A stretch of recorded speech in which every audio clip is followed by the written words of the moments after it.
How is it that we have a Winston Churchill Museum in the middle of Missouri? After World War II, Winston Churchill, who helped the Allies win the victory in Europe, lost an election. And it was really in the wake of that defeat, election defeat, in the summer of 1945, he received a letter from Westminster College in Fulton, asking Winston Churchill to come to the campus to give a speech. On the bottom of the note, there was a handwritten scrawl that said, "This is a wonderful school in my home state. If you come, I'll introduce you. Best regards, Harry Truman." Churchill accepted. He had lost the election, but he knew he was back in the game with the president. So that's how Churchill came to Missouri. It was really extraordinary. Without Truman's intercession, I'm convinced Churchill would not have come. But the speech that he gave on the campus here at Westminster College changed the world. It really did. It was here where Churchill warned that an iron curtain was descending across the continent.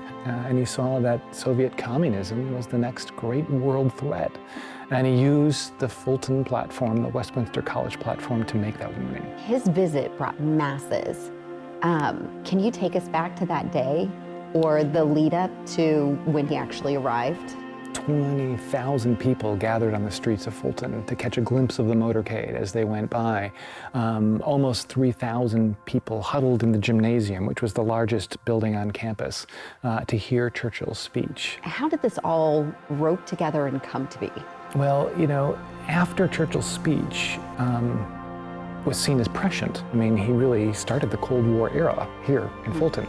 And by the 1960s, when the Cold War was raging, and the college, Westminster College, said, "We'd like to build a memorial or a tribute to the speech."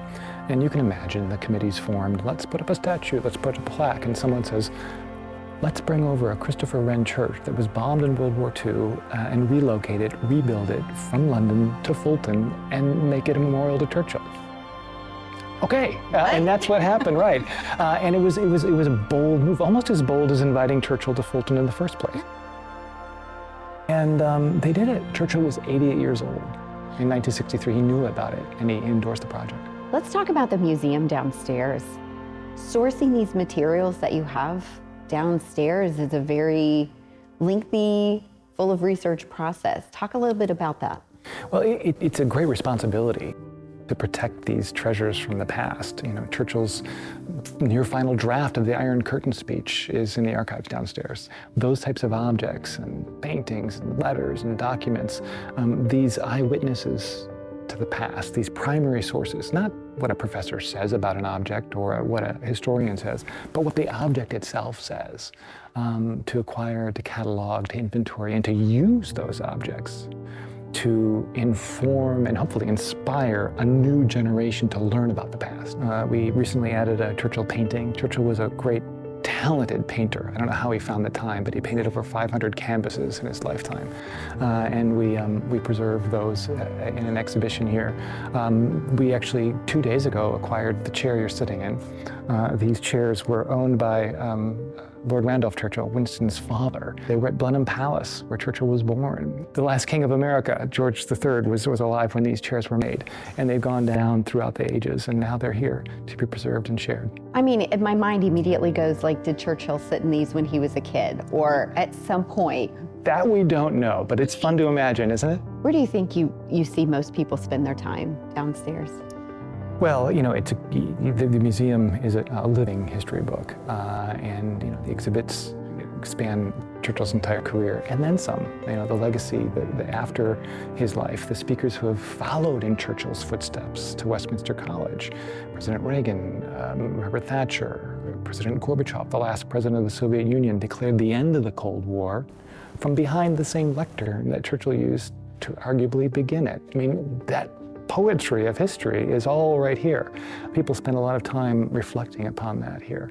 And of course, outside, we have 8 sections of the Berlin Wall, the concrete manifestation of the Iron Curtain that Churchill warned about. It was a metaphor in 1946, and it became concrete, and it came down, and we have a section of it here.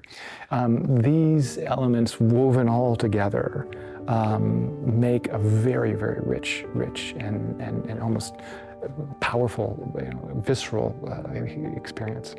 Tim, I want to thank you for your time for today. It's an amazing place to come. It's very peaceful when you come. And I thank you for putting in the work to bring this to the masses. Thank you. It's a great story, and thank you for helping us to share it. Watch the full episode or explore more unique places on the Missouri Life YouTube channel.